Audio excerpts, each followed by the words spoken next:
Boker Good morning, friends. It is crispy this morning, chilly out. Had a little snow the past couple of days. But it's already daylight, and it's not even 8 o'clock yet, so that is a blessing.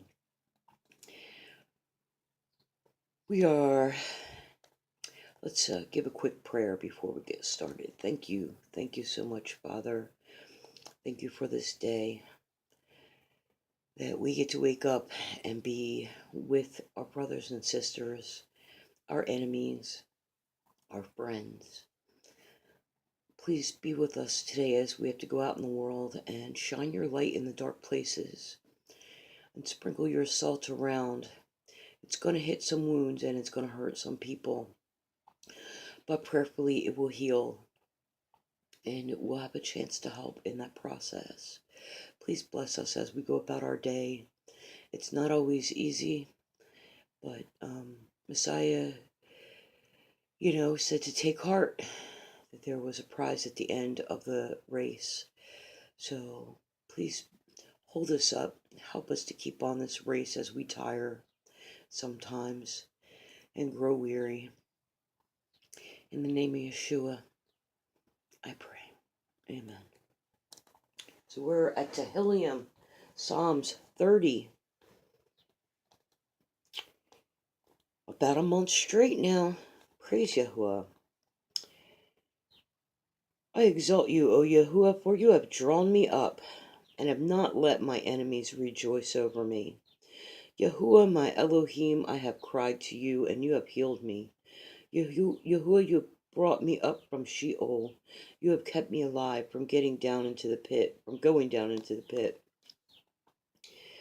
Sing praise to Yahuwah, you lovingly committed ones of his, and give thanks to all the remembrance of his set apartness. For his displeasure is for a moment, his delight is for life. Weeping might last for the night, but joy comes in the morning. As for me, I have said in my ease, never would I be shaken. Yahuwah, in your good pleasure, you have made my mountains stand strong. You hid your face, and I was troubled. I cried out to you, O Yahuwah, and to Yahuwah I prayed. What gain is there in my blood when I go down to the pit? Would dust praise you? Would it declare your truth? Hear, O Yahuwah, and show me favor. Yahuwah, be my helper. You have turned my mourning into dancing for me. You have torn off my sackcloth and girded me with gladness, so that esteem might praise you and not be silent. O Yahuwah, my Elohim, I thank you forever. Amen. They've wrote some good stuff here. Daweed. Alright, we're going to roll on over to Proverbs 30, not so long. Tomorrow will be Proverbs 31. That be the last proverb. Wow, a month's worth of wise thought there. Alright, Proverbs, Mishle 30. The words of Agur, son of Yakeh, a message.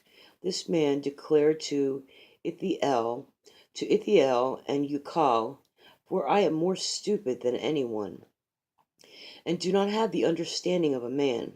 I have not learned wisdom, that I should know knowledge of the set apart one.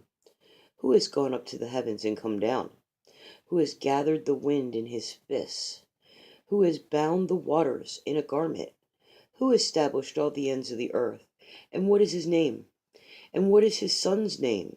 If you know it, what is his son's name if you know it? Every word of Eloah is tried. He is a shield to those taking refuge in him. Do not add to his words, lest he reprove you, and you be found a liar. 2 matters I have asked of you. Deny them not to me before I die. Remove falsehood and a lying word far from me. Give me neither poverty nor riches. Feed me my lawful bread, lest I become satisfied and deny you, and say, who is Yahuwah? And lest I be poor and steal, and seize the name of my Elohim. Do not slander a servant to his master, lest he curse you and you be found guilty. There is a generation that curses its father and does not bless its mother. There is a generation clean in its own eyes, but not washed from its own filth. There is a generation, oh, how haughty their eyes are, and their eyelids are lifted up. And there is a generation whose teeth are swords, and whose jaw teeth are knives, to devour the poor from off the earth, and the needy from among men. The leech has two daughters, give, give. Three are not satisfied, four that never say enough. Sheol and the barren womb, soil not satisfied with water, and fire which never says enough. An eye that mocks his father, and scorns to obey his mother. Ravens of the Wadi dig it out, and young eagles eat it. Three matters are too marvelous for me, and four which I do not understand: the way of an eagle in the heavens, the way of a snake on a rock, the way of a ship in the heart of the sea, and the way of a man with a young woman. This is the way of an adulterous woman. She shall eat and wipe her mouth and say, I have not done wickedness. Under three matters the earth trembles, and under four it is unable to bear: under a servant when he reigns, and a fool when he is satisfied with food; under a hated woman who marries, and a female servant who supplants her mistress. There are four matters which are little on the earth, but they are exceedingly wise. The ants are people not strong, yet they prepare their food in the summer. The rock badgers are weak folk, yet they make their homes in the crags. The locusts have no sovereign, yet they all go out in formation. A spider takes hold with two hands, and is in its sovereign's palaces. There are three matters that are going well, and four that are good in walking: a lion which is mighty among beasts, and does not turn away from facing all; a greyhound and a male goat; a sovereign, and a sovereign whose army is with him. If you have been foolish in lifting up yourself, or if you have plotted evil, put your hand on your mouth. For as milk under pressure brings forth curds, and as a nose under pressure brings forth blood, so wrath under pressure brings forth strife. Well, that's a very telling kind of a proverb. I'll be looking forward to reading that one a second time and praying for a little more wisdom through it, because there's a lot of things in there to consider, right? That's just, I think this one was definitely written for this generation, right? Let's see. There's a generation that curses its father and does not bless his mother. That's definitely this generation. There's a generation clean in its own eyes, but not washed from its own filth. Definitely this generation, and the church-going generation who thinks that they are clean sitting in the church because they are sitting in the church. However, they are sweeping Moses and the Torah of Yahuwah under the rug.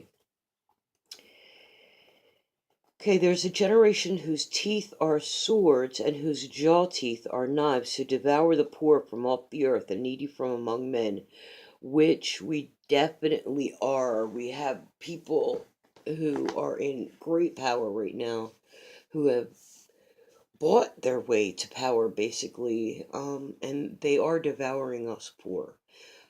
We can't afford, we can only afford their processed foods. They make that in our price range.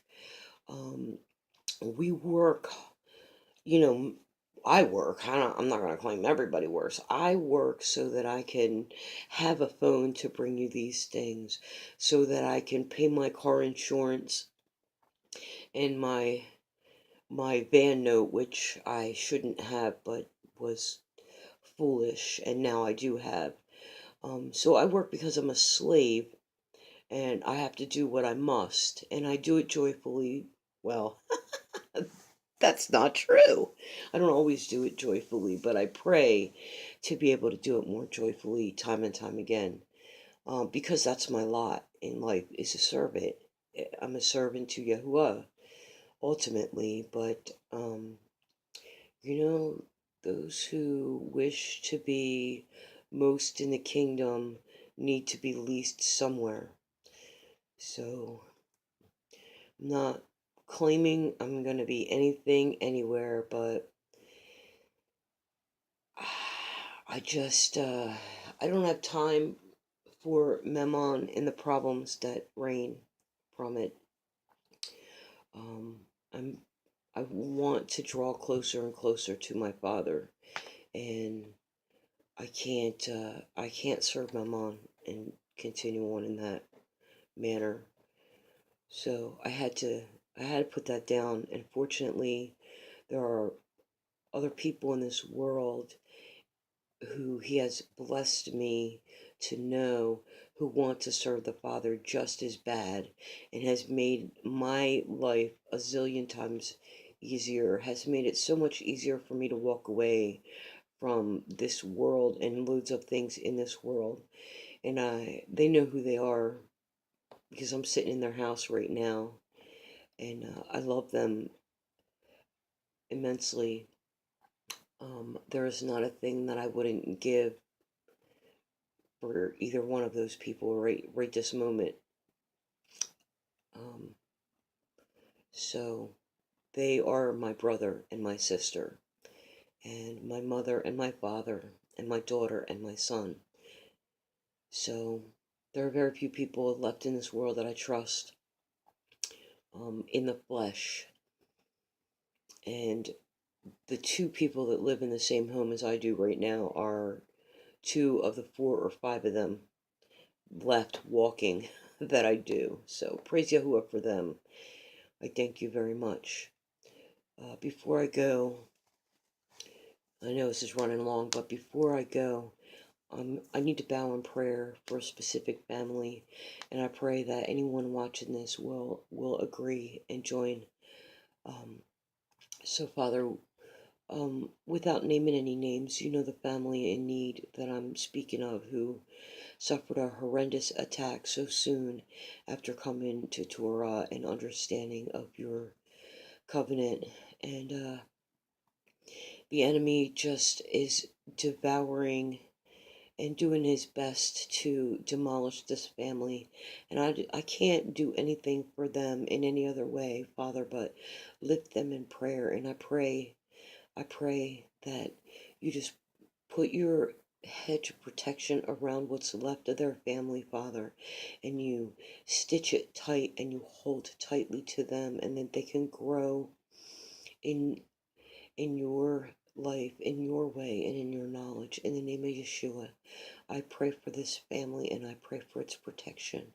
I pray that you send intercession in the name of Yeshua. Amen. So that is all for today, folks. I love you all very much in Messiah. Tomorrow we'll be finishing up Proverbs and continuing on in Psalms, and we'll go from there. Originally, I planned to start over again on Proverbs. That might be a good idea. Bring a little more understanding each time. So uh, I'll read it through. I'll start reading it through before I bring it to you and see how it goes. Love you all, Messiah. Have a great day. Preparation day, Shabbat tomorrow. Woohoo! Be blessed.